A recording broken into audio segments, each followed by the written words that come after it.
আসসালামু আলাইকুম, সবাই কেমন আছেন? আশা করি সবাই ভালো আছেন। মাশাআল্লাহ, অসাধারণ কিছু জায়গা আপনাদের মাঝে নিয়ে আসলাম।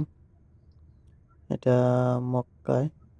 মক্কায় থেকে মদিনায় যাওয়ার উদ্দেশ্যে আর কি রওনার সময়। তো সবাই দেখতে থাকেন। আশা করি সবার কাছে ভালো লাগবে এই ধরনের ভিডিও। যারা প্রকৃতি ভালোবাসে তারা কখনো ভিডিও ধাক্কা দিয়ে চলে যাবে না।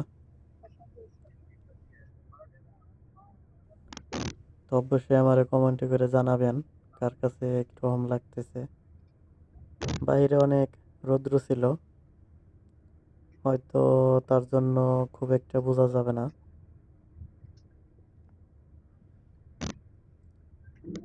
মাশাআল্লাহ, মরুভূমির এখন আর মরুভূমি নেই, সবুজে ঘেরা মরুভূমি।